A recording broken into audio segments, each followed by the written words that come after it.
For many years, Satan has tried to steal the true gospel out of the hearts of men and women. And then Satan has tried to replace the true gospel with a fraudulent gospel, either a half-truth or a complete lie. Many of the churches have believed Satan's gospel of easy grace, hyper grace, and the idea that you are saved only by faith, and you don't really have to repent, you don't have to have deeds of righteousness. In a dream the other night, my wife and I were riding a motorcycle, and we were going on our path when there was a man who wanted to stop us and sell us some things. And I knew that the things he was selling was not good. When I refused to buy his goods, he became angry and he started to chase us. And he had a big metal hook. And that hook came down and it came into my boot. But when that hook came into my boot and we were both riding our motorcycles, I grabbed that hook out of the man's hand and I just tossed it off the embankment of the road, and I was able to keep on going. And the Holy Spirit showed me that is like the boots that we wear that bring the gospel of peace. And people want to steal away the true gospel. And if Satan can get a hook in our boot and destroy the gospel that we wear, then he has won in our life, and he will be able to destroy others because we will start preaching a false truth. This is what has happened in the church. And instead of resisting, they have given their gospel over to Satan. They no longer preach the words of Jesus, but they preach the words of the antichrist. The true gospel is you have to repent and overcome. You have to stop sinning, and you have to live righteously. You have to have the deeds of righteousness. It is not by faith alone that we're saved. I want to read to you what Jesus said about this in Matthew chapter 16. He says, "If anyone desires to come after me, let him deny himself and take up his cross and follow me. For whoever desires to save his life will lose it, but whoever loses his life for my sake will find it.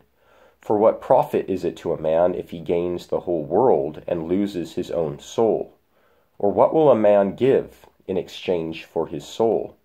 For the Son of Man will come in the glory of his Father with his angels, and then he will reward each according to his works."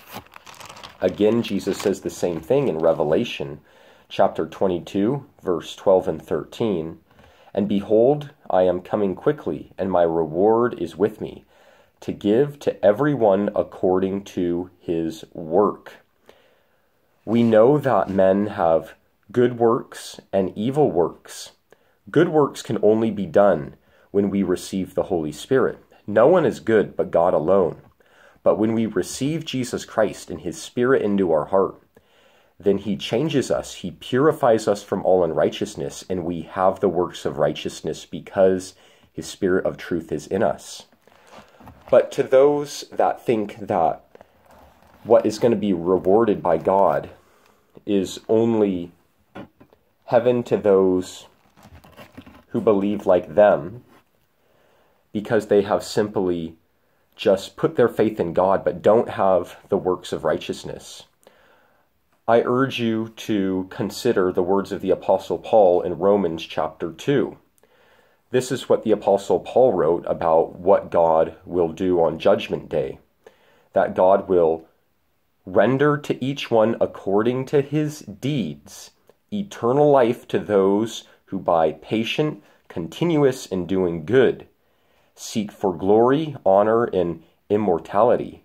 But to those who are self-seeking and do not obey the truth, but obey unrighteousness, indignation and wrath, tribulation and anguish on every soul of man who does evil, of the Jew first and also of the Greek, but glory, honor, and peace to everyone who works what is good to the Jew first and also to the Greek, for there is no partiality with God. This is the truth. Jesus Christ will reward eternal life to those who repent and have the works of righteousness. But to those who have works of evil and dead religion and false churchianity, false religion, God will give them everlasting damnation, torment, and hell. We need to make sure that we really have the deeds of righteousness, that we repent, that we overcome, and that we truly receive the Holy Spirit and we make him our only teacher. Don't go to a pastor. Don't go to a church. Don't go to religion. Receive Jesus Christ, receive his Spirit by prayer and by diligently seeking the will of God and obeying him. If you haven't yet, read the Gospels. Read Matthew, Mark, Luke, and John, and pay very specific attention to what Jesus actually said.